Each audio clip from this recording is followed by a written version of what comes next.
Hey everyone, welcome back to Guys Teach Stuff. Today, you'll be learning about organs and tissues, topic 7AB and 7AC in your Exploring Science textbook 7, with myself, Aditya. So, let's first take a look at organs, specifically human organs. Now, many of you may ask this question: what are some of the main organs in our body?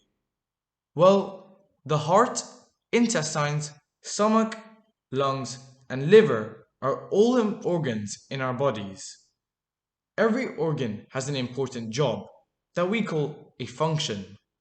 Back in the day, we did not think that brains were organs, and in ancient Egypt, when they used to mummify people, they thought that the heart was the most important organ and used to throw away the brain into the bin.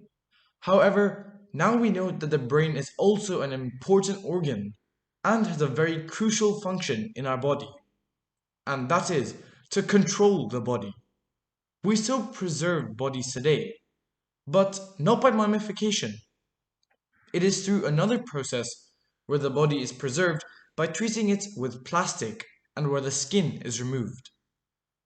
Preserving the bodies are used for scientific research in hospitals, for medical students, and for fully trained doctors.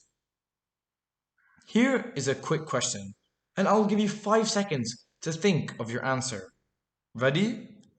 What is the largest organ in your body?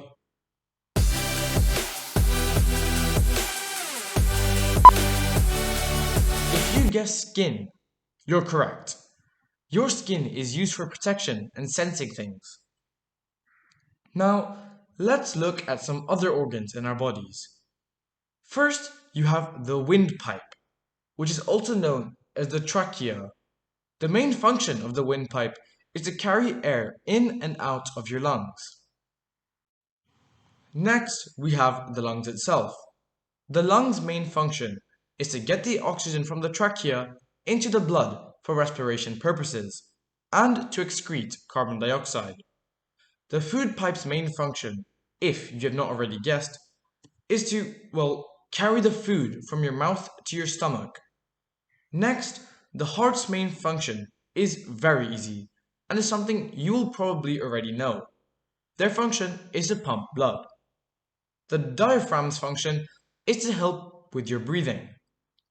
Next, the liver's function is to make and store some substances and destroy other substances from your food. Don't worry, you will not need to know what these substances are. The stomach breaks up the food. There are 2 kidneys in your body, one on each side, and it cleans the blood and produces urine to excrete wastes. Now, where does that urine and waste get stored? Well, the urine produced by the kidneys is stored in the bladder, and the feces, which is the waste materials which is excreted by the liver and the unwanted food, is stored in the rectum. Next, the large intestine removes water from the unwanted food, and the small intestine breaks up the food and absorbs it to provide nutrition for the body. Now, let's move on to plant organs. So, the leaf's role is to trap sunlight to make food for the plant through photosynthesis, which I will explain later. Next, the stem carries substances around the plant and supports the leaves and the flowers. Again, thankfully, you do not really need to know what these substances are. Finally, the roots hold the plant in place and sort of acts like an anchor. Additionally, the roots also take water and small amounts of other substances from the soil, like minerals. Now, how do these plants get food? Plants make their own food using a process which I briefly mentioned earlier, photosynthesis. Like I mentioned earlier, the process occurs in the leaves when there is sunlight. Photosynthesis needs carbon dioxide, which is taken from the air we breathe, and also needs water. One great thing about photosynthesis is that it takes carbon dioxide from the air, which is harmful for us humans to inhale, and releases oxygen, which is beneficial for us humans. So we really need more plants in the world. Some plants also have storage organs. However, not all plants have this. The plants use storage organs to store some of the food that the plants make. For example, potatoes and carrots are storage organs. Now, let's look at something else that are in our bodies and in plants, which are tissues. Now, let me tell you a story. Back in my day, I used to watch many detective movies and used to read loads of detective stories. Many of the good detective stories have a pathologist who goes up to the dead body and inspects the body to look for evidence to help solve the case. And normally they say the butler did it. However, this is sadly not covered in this course. I know, it's shocking. Pathologists have a very long history, dating back to the ancient Egyptian times. Dead bodies were examined in ancient Egypt, ancient Greece, and even in the Roman times. Now, this is not a history channel, so I won't bore you guys with dates. Now, back to the course. Pathologists are fully trained doctors.